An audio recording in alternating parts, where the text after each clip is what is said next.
Kakampi ng bayan, kasangga ng masa, kapanalig ng batas at hustisya. Attorney Danny Con, abogado de Campanilla. Hello world! Hello Philippines! Ako inyong Mare ng Bayan, Mare Yao. At syempre, nanonood po kayo sa Abogado de Campanilla dito sa Signal TV 101. Andiyan dyan na rin ang ating Facebook Live at syempre sa ating live na live. Yan, okay. Sige. Live tayo. Live na live tayo. Anyway, eto na ang ating kasama ngayon, Abogada de Campanilla. Walang iba, si Attorney PG. Hi, good evening, Attorney PG. Good evening. Good evening sa inyong lahat. Siya po ang siyempre pansamantalang humahalili sa ating Abogado de Campanilla na si Danny Concepcion. Kasalukuyang kailangan niya ng break. Yes, lahat naman kailangan magpahinga paminsan-minsan. Of course, kailangan natin ng work-life balance. Rest at makasama ang pamilya. Ang mga mahal sa buhay. Correct. Ikaw din, I'm sure, pag may time, no? Oo naman. Oo naman. With the family. Oo naman, importante yun. Importante. Kahit gaano ka ka-busy. You make time. Yun. You Yun make ang gusto time. natin You dun make time. You make time for the people that you love. Of course. So, di dahilan yun. Diba, ang may ayaw, may dahilan, ang gusto, may paraan. Gagawa mo ng paraan yan. Correct. O kaya, Attorney Danny Concepcion, ganda-gandahan mo ang aking pasalubong. Tandaan mo yan. Okay. Kung nakikinig ka rin. Nakikinig yan. Sama na rin ako dyan sa pasalubong. Sama na ako dyan. Okay. Eto na. Ang mga numerong pwede ninyong tawagan, Attorney PG. Okay, sa mga Globe users, it's 0954-310-0331. At sa mga smart users naman, it's 0961-770-8807. Okay. Nasa ilalim naman yan ng aking kamukaan. Yan. Okay. There you have it. So, tawag na po at mag-text na. At kung kayo naman ay may mga gustong idulog sa amin na mas gusto nyong personal nyong makausap ang ating mga abogado, eto na. Eto na ang pagkakataon ninyo. Mag-text ho kayo, iwan nyo yung number nyo, at kami po ang tatawag sa inyo para mas maintindihan ninyo ang katanungan, ang kasagutan ng inyong mga tanong. Okay? Okay. Okay. Eto na. Bago mo basahin to, nakita ko to kanina. Matitrigger ka dito. Matitrigger ako. Oo. Kaya parang matitrigger ka sa tanong na to. Really? Oo. Maaaway ko siya, gano'n. Oo. Baka bigla ka magwala dito. Yan, tinan mo. Basahin mo na. Nakita ko na. Nakita mo na. Patty 34 ng Quezon City. Hi po, we lost our dog. Yun, di ba? And want to ask if we can take legal actions against the vet. They removed our dog's dextrose without consent, then asked us to sign a waiver after. We were charged again just to put it back. May conflicting diagnosis pa ang dalawang vet. Kulang sa sympathy, and they even threw away our dog's clothes without telling us. When we complained, kami pa ang sinisi. We trusted them. But now we just want to know if we can fight for our pets' right. I want to know. Tinan mo, nakikita ko na. Natitrigger na nga si Maring Yao. Sabi ko din sa'yo matitrigger ka dito Okay. Sa mga hindi nakakala, mahal na mahal po ni Maring Yao ang kanyang mga aso. May tatlong bigel sa kasa. Diba? Ito lang sasabihin ko, attorney. Meron lang akong tanong sa'yo. Kasi sa Amerika, ang dogs, ang pets, lahat yan may rights. And I understand, even in the Philippines, they also have rights. Meron na kasing animal welfare, yung against animal abuse na batas. And in fact, I think the president of that particular organization is from UP. I think so also. Magaling na abogado. Paki-research sino yon? Paki-research mo nga. Kung sino siya. Pwede nating i-refer sa kanya to kasi talagang... Oo. Actually, meron na naman kasing kung merong malpractice para sa mga tao, meron rin naman kasing veterinary malpractice. Exactly. Ito nga ang problema, attorney. Ito sa tagal ko pong merong mga babies. No? Oo. Meron din akong namatay na isang Shih Tzu. And I really cried. And it's a big vet hospital, no? And they said na they don't know kung bakit namatay. Sabi ko, pag pinasok mo isang tao sa ospital, malalaman mo kung puso ba yan, atay ba yan, laman loob ba yan, o ano. May particular, ito, Pwedeng atay, pwedeng puso, di lahat na lang pwede. Sabi ko sa kanya. Di ba? At least masabi naman sa'yo kung anong dahilan. Hindi nila masabi. Hindi nila masabi. Kasi baka hindi nila alam. And so, I therefore conclude sometimes that I think the Philippines is not yet ready for a veterinary malpractice. Actually, isa sa mga pinakamahirap na litisin na kaso ang malpractice para sa abogado. Really? Mahirap. Bakit kamo? Kasi I think PAWS yun, PAWS. PAWS. PAWS President. Philippine Animal Welfare Society. Yan, PAWS, oo. Philippine, PAWS yan, organization. Yan, PAWS. Hindi. Wag na yung... Yan. Yan. Parang 19 kopong-kopong pa yan, friend. Pa yan. ulit. Anyway, habang hinahanap nila, sasabi ko, ang pinakamahirap sa abogado na, isa sa mga mahirap na is malpractice. Kasi para mangyari yon, kailangan meron kang makuhang isa pang doktor, or ito, in this case, veterinaryo, who would say, nagkamali yung veterinaryo na yon or yung doktor na yon. Hindi. Sa akin, ang problema ganito, mahirap na nga actually, sa tao, mahirap din eh. Totoo. Doktor ng tao, mahirap din gawin yung practice na yan sa diba? at pati doon sa animals. Ganun din. Merong veterinary malpractice.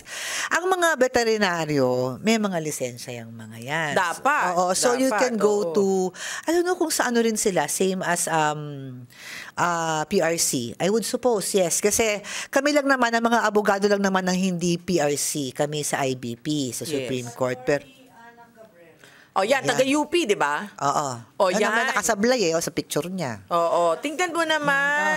Diba? Uy, alam mo, minsan nga tawagan natin si attorney, ha? Si attorney Ana Cabrera. Ayan. She's a lawyer and advocate for animal welfare. Sa ating texter, puntahan niyo po si attorney Ana Cabrera ng PAWS. Yung sa nangyari po sa inyo, hindi na natin kailangan sabihin, mali. Diba? Dahil parang hindi man lamang kayo nasabihan na tatanggalin ng dextrose, tas kailangan palang isolate, tas kayo pa nagbayad. Tama ba naman yun? Ang sa akin talaga parang hindi pa tayo ready sa mga pets. In fact, hindi lahat ng veterinaryo na parang hospital may tamang kagamitan. Wala kulang Unfortunately, nung namatay, sasabihin na namatay kasi ang daming cost. Sabi ko, tama, huminto nga yung puso mo mamamatay ka rin. Pero sabihin mo masama sa'yo kung anong sakit, anong nangyari sa kanya? Ang sabi ko nga sa kanya, ano ba yung nangyari sa baby ko? Sabi ko, ano yun, nakalimutang huminga? Ayan, talaga. Tinan nyo, sabi ko po sa inyo, magagalit si Maring Yao sa tanong na to triggered na trigger. Hindi, totoo. I love, kasi I treat them as my babies. Ako rin naman po, madami po akong alaga. I have 4 dogs and I have 5 cats. Oh my gosh. Para kaming zoo sa bahay. Hindi. Okay yan. Pero ako meron akong 11 stray cats. I love cats. Oo, sobrang dami. Anak siya. anak ng anak. Ayaw mong pa-spay or neuter? Hindi, stray Hindi ko mahabol. Hindi mo mahabol. Oo, hindi ko sila mahabol. But pinapakain ko lang. So anyway. Once pakainin mo yun, babalik at babalik. Kasi alam nila na it's a source of food. Yes, I know. Well, anyway, ito ngayon, caller naman tayo. Okay, si attorney. ng Tondo. Yan. Ready ka na? Ready. Okay, Joe ng Tondo. Ayan. Magandang gabi. Joe. Evening po. Ayun. Yan. Sige, Joe, ano ang tanong mo kay attorney? May tanong na po sa sa may insan lang po sa akin, artikulo. Ano raw? Merong? About sa titulo. Titulo. Okay. Kanino yung titulo, Joe? Sinanla po sa akin. Pero Sinanla. Po kasi nakuha ko Xerox ng titulo. Xerox ng titulo. Sinanla sa kanya. Okay. Tapos, anong problema? Ngayon po kasi, last year pa po September, hindi na po sa akin na nag-interest ng 5K kasi po, ang usapan po namin, every month po, may 5K po na yung 100K po. So, pumalya ang bayad. Hindi ka na nabayaran. Opo, hindi po hanggang ngayon. Magkano na naibayad sa'yo? Ano yung unang utang? Magkano yun? Ano po kasi ang kontrata namin 1 year po. 1 year of na babayaran. 1 year po yung kontrata namin na mag-i-interest po siya kada buwan ng 5K. Hindi lang po siya nakapagbigay, mga 1 taon lang po. Tapos yung kinukuha ko na po ng pera ko, hindi na po bigay. So interest lang ang nabayad niya, tapos yung principal, hindi mo na nakuha. Ano ba ulit? Yung interest lang ang naibayad niya ng 1 taon, tapos yung principal na 100,000, hindi mo na nakuha. Opo, hindi nakakapitan ko po, hindi ko po nakuha. Okay. At ang problema niya ngayon, Xerox lang yung binigay sa kanyang Meron ba titulo. kayong kasulatan na nagpapatunay na ang inyong pagkakautang ay ang kapalit pag hindi siya nakapagbayad ay ang pag-ilit nung titulo? Medyo putol-putol po yung... Okay. Meron ho ba kayong kasulatan na sinasabi na nagpautang siya at ang kabayaran kung hindi siya nakapagbayad ay pwedeng ilitin ang kanyang titulo. So utang lang ang meron siyang kayong kasulatan na may utang siya sa yung 100,000. Ano yun? Sulat lang. Yung kasulatan natin. Okay. Pero hindi. Ano yung nasa kasulatan ninyo, Joe? Nakasulat ba doon, si ganito, si ganyan, may utang sa akin na si ganyan, ganyan, ganyan, na 100,000, ganon? Kung mismo yung pinagtulat ko lang So handwriting. Okay. 100,000. So, ang siguro himayin muna natin, attorney, kinig ka ha, Joe. Okay. Ang tanong niya siguro is, paano na yan? Number 1, Xerox lang yung titulo na ibinigay sa akin. Number 2, meron naman kaming kasulatan. Oo. Okay, go. Okay, may utang siya sa'yo. No question. Meron kang habol dyan. Lalo na kung may kasulatan na sinasabing yung interest yung binabayad sa'yo at meron pa rin siyang utang sa'yo na 100,000 after a year. Ang problema natin, Joe, ay yung titulo. Kasi ang naibigay lang po sa'yo ay Xerox. At hindi man lamang nakalagay sa kasulatan nyo na meron siyang obligasyon na kung sakasakaling hindi siya makapagbayad ng kanyang utang, ay ang papalit sa kabayaran. Posibleng papalit ay ang paglipat sa'yo ng titulo. Yan. Walang nakalagay, di ba? Yun ang itindi ko, wala. So, sadly, ang mangyayari is parang baka mahirapan ka na ma-foreclose o mailit yan in your favor. However, hindi naman ibig sabihin na wala kang habol dahil meron kang kasulatan as to yung utang. Okay. Paano ka makakasingil? Kung alam niyo ba kung nasaan siya? Hindi niyo na alam. Hindi ka lang sinasagot pero alam mo ba kung saan siya nakatira? Ano po? Hindi ko po Alam niyo ba kung saan siya nakatira o saan siya makikita? Dahil sabi mo hindi lang ikaw sinasagot. Pero baka naman alam mo kung saan siya nakatira. Siya po alam po kung saan yung bahay. Ayun. Maganda. Very good. Kasi kung alam niyo yung bahay, ang unang-unang gagawin ay demand letter. Kahit na ikaw na mismo ang sumulat na bayaran mo ako dahil ito ang nangyari. Ngayon, kung hindi ka bayaran, anong gagawin mo? Meron tayong small claims. Yan. Kasi 100,000 lang eh. 100,000. Ang small claims ngayon, 1 million eh. Small claims. You're very much qualified sa small claims na procedure sa korte. Madali lang yon. Walang kailangang abogado. Maglalapit ka lang. May forms yan ng korte na finifill-upan mo lang yan at papel lang ang aandar. Ganito lang yan ha. Cho, naririnig mo ba si attorney? Cho? Hello? Hindi ko po intindihan. Hindi niya naintindihan. Okay, ulitin natin.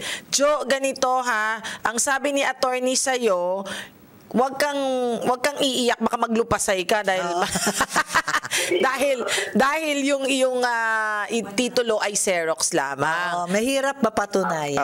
Ang sinasabi ni attorney sa'yo is pwede kang pumunta sa small claims. Ano nga itong small claims na ito, attorney? Ito ay bagong procedure na ginawa ng Supreme Court precisely sa mga small claims. Ano ba ang small claims? Maliliit na halaga. Na utang. Na sa inyo nangyayari yan. Maaari na malaki ang 100K no sa inyo. But actually sa batas, ang small claims ay 1 million and below. So yan, Pasok ka. Oo. doon. At hindi mo na kailangan ng abogado. Tinaas na ngayon yan. Oo yung nga. 400 na yan. 1 million na. Tinaas na po yan recently. Oo. So, punta ka lang doon. Small claims, ano yung ginagawa doon? Napakasimple. Hindi ka na kailangan kumuha ng abogado. Bakit? Small claims lang yan. Minsan mas mahal pa babayad mo sa abogado. Oo. Para dyan. So, Ito filing fee lang ata. filing fee lang to na maliit na halaga at sasubmit mo lang kung yung hinahawakan mong papel. Actionable document ang tawag dyan. Ibig sabihin, patunay na may utang sa'yo. At ilalahad mo lang doon na, ito nabayaran ako pero mula itong petsang to, despite my demand. Kaya nga sinasabi ko ay mag-ano muna kayo. Hingin niyo muna, sumulat kayo sa kanya. Bayaran mo ako. Ngayon, kung hindi ka binayaran, saka ka pupunta sa small claims. Oy, Jo, sabi ni attorney, kailangan gumawa ka muna ng demand letter. Ano yung demand letter, attorney? Parang sinasabi lang na, Dear Juan de la Cruz, kung sino man yung may utang sa'yo, ito ay magsisilbing sulat na sinisingil na kita ng utang mo na hindi mo ako binabayaran. Dapat singilin mo ako dapat magbayad ka na dahil mula itong petsa hanggang ngayon hindi mo ako binayaran. May kasunduan tayong ganyan. At saka dapat bang sabihin, attorney, kung kailan siya dapat bayaran? Within 5 days, dapat bayaran mo. Lagyan mo ng deadline yan. Para pag lumampas siya doon sa at wala ka pa natanggap, ibig sabihin, hindi ka binayaran despite demand. And that's the time na pwede ka nang pumunta sa small claims. Saka nakatira sa Tondo, pumunta ka sa Maynila sa City Hall nyo. Yan. Hanapin nyo doon sa information. Hindi kayo magkabarangay? Oo nga, magkabarangay ba kayo? Magkapit bahay pa kayo? Yung may pabarangay yung takot niya po. Ay, huwag kang matakot. Oo nga. Huwag kang matakot. Ba't ka matatakot? Sabi niya po, kapag nagpabarangay daw po ako, di niya daw po talaga ako babayaran. Okay. Oy, wag ka naman, pag gano'n naman, macho man tayo. Hindi, pero magkabarangay ba kayo? Kapitbahay ba kayo? Same barangay? Po. Hindi po. Ay, hindi naman pala. Okay Hindi. lang. So pumunta ka na sa City Hall, doon kasi yung Hall of Justice ng Metro Manila. Hindi pa ata naman sila nilipat, nandun sila. Sa information, tanungin nyo lang. Sa City Hall, sa Hall of Justice, hanapin nyo po yung information doon. Tanungin nyo, saan po dito? Anong korte po ang small claims court? Pero yung demand letter mo, unahin mo yan, ha? Demand letter muna na dapat ma-receive niya. Opo. Dapat ipa-courier mo yan o kaya padala mo. Kaya tanong ko kung alam mo kung saan siya nakatira. Kailangan kasi, padalan mo siya ng demand letter, ha? Pag malaman naman, di siya magbabayad. Tingin ko dahil nga tinatakot ka pa niya sa barangay, di ba? Okay. Pumunta ka na sa small claims. Demand letter. Kahit ikaw na sumulat, okay lang yun. Sabihin mo lang na bayaran mo na ako dahil may utang ka sa akin. Bibigyan kita palugid na 5 araw. Kung hindi mo ako bayaran, itutuloy kita sa korte. Yun ang usually nakalagay sa demand letter. Minsan akala ng mga tao kailangan abogado ang gumawa ng demand. Hindi naman kailangan. Hindi naman kailangan. So, dapat lang may pirma mo at dapat May ni-receive petsa. din niya o kaya naman kung ayaw niya i-receive, Ipa-registered mail. ipa-register mail mo o kaya yung courier, mga LBC, mga actually, tinatanggap na ngayon. DHL. Tinatanggap na ngayon yan. Kasi isa yung problema nga sa batas ngayon is ang galing umiwas sa pag-receive. Ayaw receive, di ba? Kala nila pag di nire-receive, okay na. Na-solve na ng rules of court. Okay. Natin. May bago. Nakuha mo, Jo? Apo. Okay, Thank you, ha. Good luck. Okay. Ayan, naintindihan din tayo ni Joe, ng Tonjo. Salamat. Okay. Si Edel ng Muntinlupa, 34 years old, ang tanong niya, hello, please help me. I really need legal advice. I'm a mother, but my child is not with me. I want to be with my child, but the father won't allow it. He has anger issues and recently kicked me out. I left for my safety because I was in his territory and I couldn't take my child with me at the moment. Now I want to take legal steps to gain custody and be with my child. I believe I have the right as a mother and I want this settled properly through the court. Please help me know what I can do. Ay, masalimuot ite. Saan siya? Sa Muntinlupa. Okay, so territory kasi sabi niya, nandito ako, baka akala ko nasa ibang bansa. So, Hindi. Ang sabi lang niya, Nasa teritoryo ng asawa niya. Okay. Himay-himayin natin. Nanay siya. Mag-asawa ba sila? Kasi the father won't allow. Oo nga. So, posibleng hindi sila mag-asawa, no? Kasi walang sinabi, di ba? Kasal ba kayo o hindi? Assume na lang natin na hindi sila Kasi kasal. sinabi naman niya, hindi niya sinabing my husband, no? The father of my child. But the father won't allow it. And recently kicked me out. So live-in sila. Okay, sige, ganito. Bigyan natin siya ng dalawang senaryo. Yung isa muna, mag-asawa muna sila. Okay. Okay. So kung mag-asawa sila, kasi ang mag-asawa has joint custody of their children. Pag na moment na pinanganak yan, equal. The mother and the father has equal rights to have custody of their child. Yung parental authority, kumbaga.